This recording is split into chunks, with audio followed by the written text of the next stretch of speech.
Muraho neza, mbahaye ikaze kuri Sport Vibe TV. Amakuru meza muri EPR, amakuru meza muri EPR kabisa, murare ni yose, ibintu bimeze neza. Ndagira ngo tuganire kuri EPR, tuganire ku ngingo eshatu z'ingenzi kabisa. Iyi ngingo ya mbere ngira ngo tuganireho ni ingingo yitwa inkera y'abahizi. APR ikomeje kwitwaramo neza, APR ikomeje gukora ibishoboka kugira ngo yitegure imikino ya CAF Champions League. Ingingo ya kabiri turaganira kuri Sekafa Kagame Cup izabera muri Tanzania, iyi APR igiye kuzitabira. Naho ingingo ya gatatu ni ingingo ikomeye cyane ngira ngo utaza gucikwa nayo, ni ingingo ikomeye cyane, ingingo igaragaza uburyo APR ishobora kuzakuramo piramide. Mbisubiremo, ni ingingo igaragaza uburyo APR ishobora kuzakuramo piramide yo mu Misiri, imaze kuyikuramo inshuro ebyiri. Muri APR haravugwamo iki? Ese niki gishobora kuzatuma iyi APR ikuramo piramide? Ese statistique ziravuga iki? Experience iravuga iki? Ndagira ngo udukurikire kabisa, iyi ngingo ntize kugucika y'uburyo APR ishobora kuzakuramo piramide. Bakunzi bacu, ndabashimiye cyane, nshimira buri wese yamaze gukanda subscribe hano kuri Sport Vibe TV. Ngira ngo kabisa uri umuntu w'ingenzi, uri umuntu w'icyubahiro, ngo haye respect kabisa. Gumaho ubane natwe, kandi like, kandi wana uduhe comment y'ukuntu wumvishe iki kiganiro, cyangwa se uduhe n'inyunganizi. Okay, twagiye rero sasa. Inkera y'abahizi, inkera y'abahizi, kadutangire mu nkera y'abahizi. Inkera y'abahizi murabyibuka kabisa, yatangiye kuri iki cyumweru aho APR yakinaga n'ikipe ya Power Dynamos, akaba ari ikipe ya champion muri Zambia, iko yaraje gukorera n'icyo twakita ni imikino pre-season, nayo irimo imikino gishuti, kuko irimo nayo iritegura ikipe ya bizahura muri Champions League yitwa Sek Mimoza, bizahura muri Champions League. APR rero yifuje ko ariyo yatangira mu kijyanye n'inkera y'abahizi. Murabyibuka ukuntu kuri match kuri Stade Amahoro, ukuntu match yarangiye ari ibitego bibiri, byose byatsinzwe na Djibril Ouattara mu gice cya kabiri. Igitego cya mbere gitsinze n'umutwe kabisa, igitego cya kabiri aza kugitsinda n'akaguru. Djibril Ouattara akomeje kwigarurira imitima y'abanyarwanda, by'umwihariko abanyarwanda bafana APR, imitima y'abanyarwanda kabisa batandukanye, abayobozi ba APR, abakunzi ba APR, tutibagiye na ba mukeba kabisa, akomeje kubatera ubwoba. Iyi APR ni APR ifite ubusatirizi bukomeye cyane kabisa, ubusatirizi bukomeye cyane, ugizwe na Djibril Ouattara, Mamadou Sy iri kubanzamo muri iyi minsi kabisa. Bari kugenda bahengeka, ugasanga bahengetse Mamadou Sy ari kubanza nayo ku ruhande, cyangwa se bakamugarura ku icyenda. Djibril Ouattara ni wa ruhande rw'iburyo yamaze gufatisha, ariko urabona ko iyi attack irimo Mamadou Sy, Djibril Ouattara, rimwe na rimwe Omedi, rimwe na rimwe Kiwanuka nawe uri kwitwara neza, ubundi bakahashyira Gilbert, uyu Togo itarafatisha, ariko urabona ko ibitego APR, amakipe azakina na APR ibitego bazabirya. Bibutsa ko Djibril Ouattara yaje muri retour muri saison ishize, muri retour gusa atsinze ibitego 13 muri retour, yabaye wa gatatu nyuma ya Omar Aba atsinze 17 wa Bugesera. Akaza uyu munya Senegal wa Rayon Sport Nganya atsinze 13, akaza na Djibril Ouattara 13 I think ari 12. Rero akomeje kuri umuvuduko, ashobora no kuzatsinda ibitego birenga 25 muri saison, kuko ni umukinnyi ubona ko impeccable kabisa, ni umukinnyi umeze neza. Inkera y'abahizi rero, iyi ni pre-season ya APR kabisa, ubona ko ari pre-season imeze neza, iri ifite imikino myinshi kandi ikomeye. Babwira ko inkera y'abahizi barakomereza kabisa kuri iyi tariki ya 19 Kanama kabisa baraba bakina n'ikipe ya AS Kigali saa moya zuzuye kuri Pele i Nyamirambo. Mbabwira ko iyi AS Kigali nayo ni ikipe ikomeye hano mu Rwanda, ikipe ikunda kuza muri enye za mbere muri Big Four. Urabona kabisa ko ni ikipe imeze neza, ni ikipe yaguha challenge, ni ikipe yatuma witegura imikino ya CAF. Umukino wa gatatu ubwo twahereye kuri Power Dynamos tujya kuri AS Kigali. Umukino wa gatatu ni umukino APR izakinana ku itariki 24. Ni umukino kabisa APR sorry ku itariki 21 ni umukino APR izakina Police Football Club kabisa, polisi yo mu Rwanda. Mbibutsa ko mu mukino washize ejo bundi polisi yari yabashije gutsinda APR ibitego bibiri byose kabisa hariya i Nyamirambo. Iyi APR ese ishaka kwihimura, ese ishaka kuba nyuma yo kuba bazamura morale, nyuma yo kuba batsinda iyi ekipe ya Power Dynamos, bashaka kuba bakihimura kuri polisi. Reka tuzarebe, polisi nayo ni ikipe ikomeye imeze neza, ifite abakinnyi bagiye bava muri APR harimo nk'aba Arebaka kabisa n'abandi batandukanye. Reka turebe ko iyi ekipe izaba ibasha kwitwara neza. Undi mukino karundura, umukino uzaba usoza kabisa inkera abahizi kuri APR, ni umukino uzaba ku cyumweru tariki 24. Dushishikariza n'abafana ba APR ko bazaza ari benshi bakuzuza stade. Ni umukino APR uzayihuza na Azam kabisa, Azam yo muri Tanzania, Azam kabisa ikipe ikomeye, ikipe yaje kabisa kubyigana na za Simba na za Yanga hano muri Tanzania. Ni ikipe ikomeye, ni ikipe imeze neza. Mbabwira ko iyi APR nayo yakuyemo Azam muri Champions League ishize muri sezo ishize, kuko urabyibuka ko iyi APR yabashije guhura na Azam muri round ya mbere, aho match banza yakiniye muri Tanzania Azam igatsinda APR igitego 1-0. Ariko mu mukino kwishyura i Kigali muri Stade Amahoro kabisa Azam yaratsinze APR ikaba yaratsinze ibitego 2-0 kabisa. Byose murabyibuka nk'ibyabaye ejo, APR yatsinze Azam ibitego 2-0. Ese iyi Azam itozwa n'umutoza ukomeye cyane muri Afurika, umutoza ukomeye cyane muri Afurika, Flora Ibenge, Kongo kabisa umeze neza ukomeye, nawe waje gukorera pre-season mu Rwanda. Ese iyi Azam azayikuramo? Nabwira ko iyi Azam nayo iri mu makipe kabisa yitabira inkera y'abahizi, kuko muri aya makipe yitabira inkera y'abahizi harimo iyi Police, harimo Azam, harimo AS Kigali, harimo n'ikipe yitwa Vipers kabisa yo mu Bugande. Nayo izabihura na Azam Azam niyo bizakina bwa nyuma, bizakina ku itariki 29. Ikijyanye n'inkera y'abahizi turakirangije kabisa. Urabona ko ari aga pre-season keza karyoshye kameze neza. Reka turebe iyi pre-season ukuntu izameze. Twambutse ku ngingo ya kabiri. Ingingo ya kabiri yitwa Sekafa Kagame Cup kabisa. Mbabwira ko mu kanya tugiye kwinjira ku ngingo ya gatatu igaragaza uburyo iyi APR ishobora kuzakuramo piramide.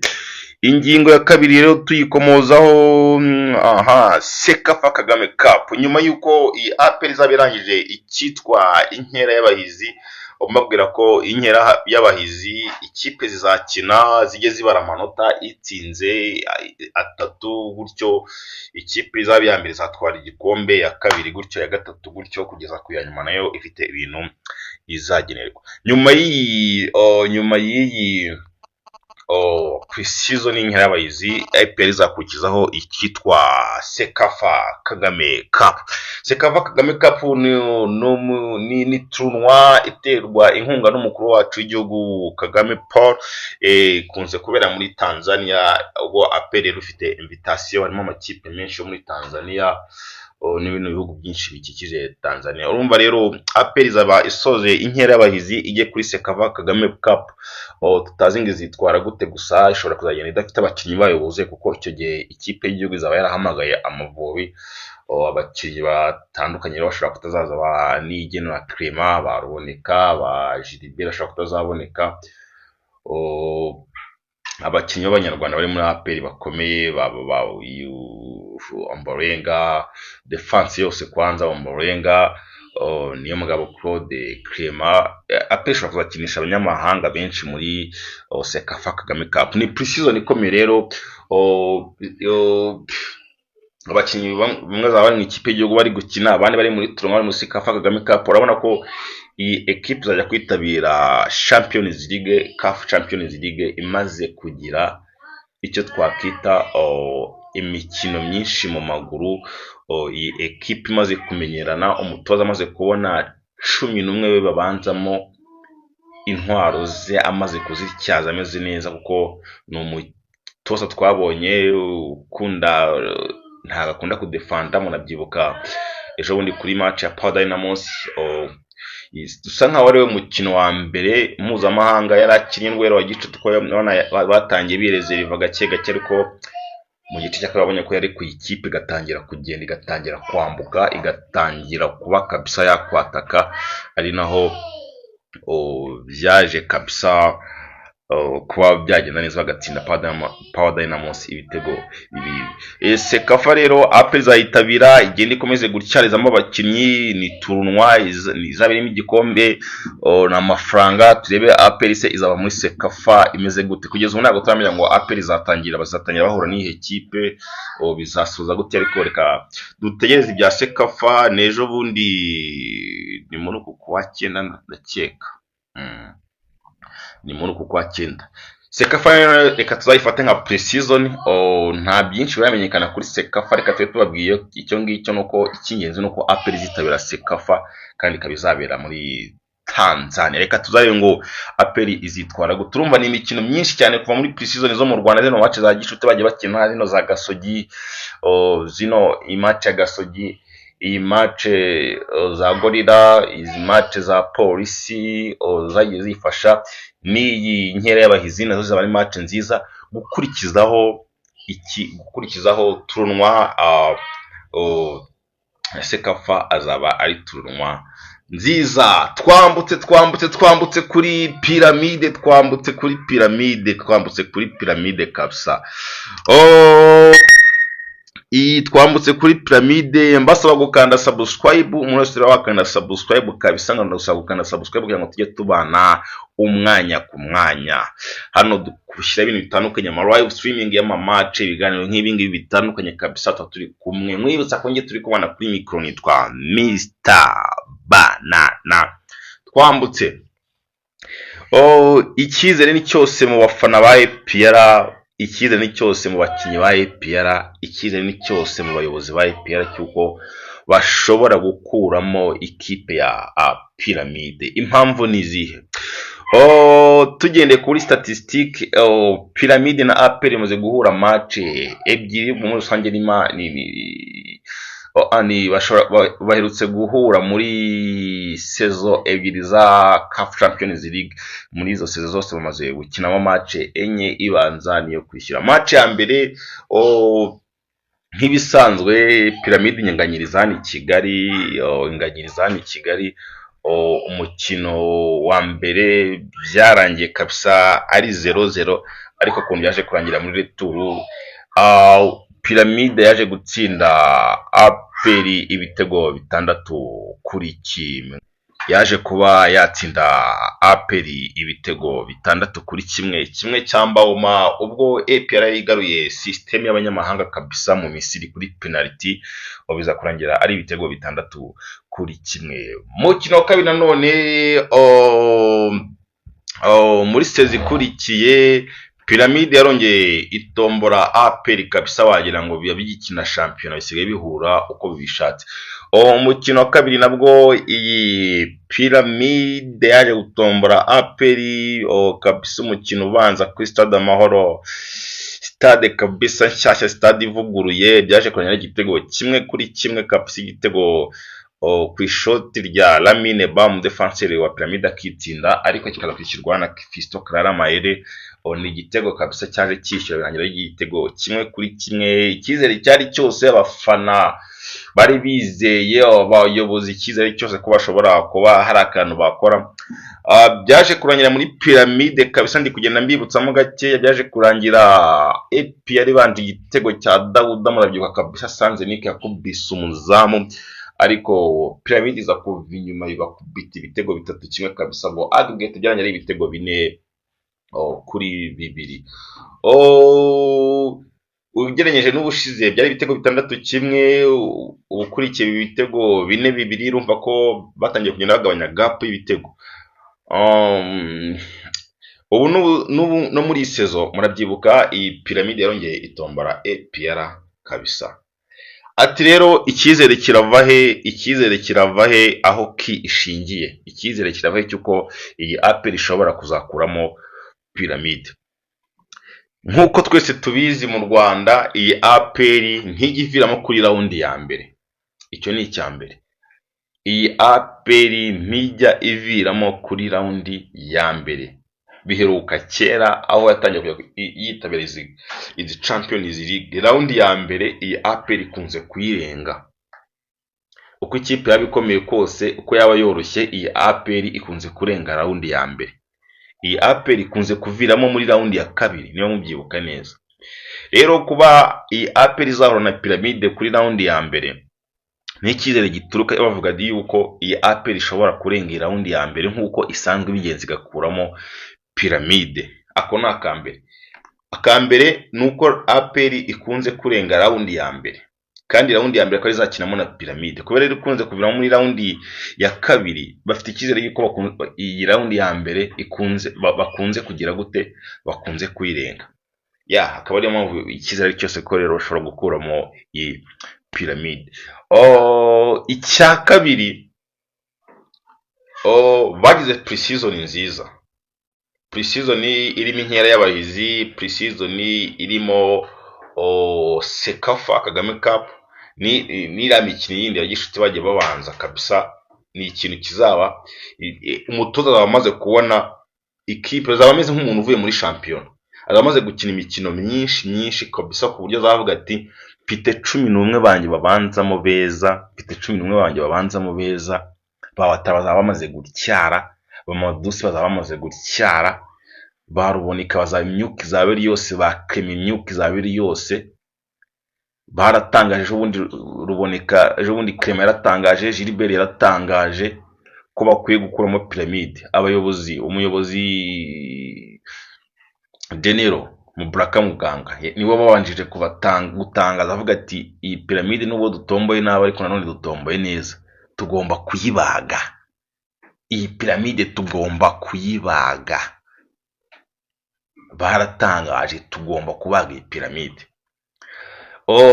Icyo ni icya kabiri, cyuko bazaba bafite ekipe imeze neza, imaze kumenyerana. Kagame Cup, inkera y'abahizi, iriya mikino yindi bakinye bwa mbere, za Gasogi, za Gora, za Polisi, zaba ari imikino myiza. Aka gatatu rero sasa ari nako kanakomeye cyane. Iyi APR yagumanye abakinnyi bayo bakomeye, mo Batara, ba Clement, ba Ruboneka, ba Madusi, bano bose abakinnyi bose bakomeye. Nta mukinnyi itakaza usibye Pavel Nzira, niyo mukinnyi wenyine usa nkaho wari ukomeye yatakaje. Gusa tunagaruka yuko iyi APR ifite ikibazo mu izamu, kuko urebye ubona abandi bazamu bahari, uko Perinze Ishimwe Pierre n'abandi bazamu, urabona yuko kabisa ntago ari abazamu bari ku rwego rwa Pierre. Kuba byibuze bazanye umuzamu w'umunyamahanga akaba ari hejuru ya Pierre, kugira ngo ajye gukompitanira umwanya, kandi Pierre nawe yumve ko afite competition. APR yagumanye abakinnyi bayo bakomeye bari hafi, kuko wabonaga ko buri mwaka yasezeraga abakinnyi n'umutoza, ikazana abandi bashyashya, ariko abakinnyi barahari, baramenyeranye, effectif iremereye, imenyeranye kandi iz'umupira. APR mbibutsa ko yatwaye ibikombe 3 byose bikinirwa mu Rwanda, Peace Cup, Shampiyona ndetse na Super Cup byose niyo yabitwaye. Ingingo ya 4 ishobora kuzatuma bakuramo piramide. Iyi APR ndabibutsa yuko uko ibigenda birushaho guhura igenda igabanya ibitego.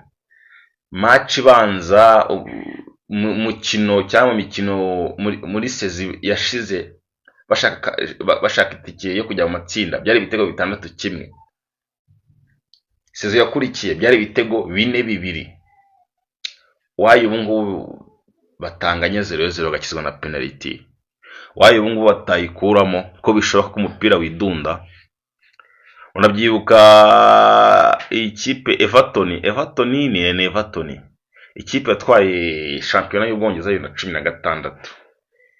Munyibutse neza ni ikihe kakipe katwaye shampiyona Premier League 2016 kakizamuka, sinibuka neza niba ari Everton. Munyibutse muri comment ni yihe, ntabwo nibuka neza. Gusa iyi APR ifite icyizere cyose, kandi burya urugamba iyo ufite icyo urwanira, impamvu ituma urwana niyo ikora ku rugamba. Impamvu ituma urwana niyo ikora. Nibyo twavuga muri APR. Ayo niyo makuru twagezeho muri APR. Bashimira cyane mwe twabanye kabisa muri iyi minota irenga 20 turi kumwe tuganira 5-5 kuri ikipe yanyu nyamukandagira mu kibuga kikarasa imitutu. Iyo urebye mu njondo na zinanyeganyega, irebye mu zamishura zanyeganyega. Mwakoze cyane, kandi subscribe tubane umunsi ku munsi kabisa. Muri nkera bahize tuzaba turi kumwe kuri Rayon, tuzaba turi kumwe n'abafana bari hano kabisa, match zitandukanye tuzaba turi kumwe. Kandi subscribe tubane umunsi ku munsi. Nge nitwa Mr Banana, munakoze cyane. Nshimwe umuntu wese wamaze gukanda subscribe. Nawe niba uri hano wumva kabisa iki kiganiro kikunyuze, kandi subscribe tubane 5-5. Nitwa Mr Banana. Ciao, mugire umunsi mwiza, ndabakunda cyane.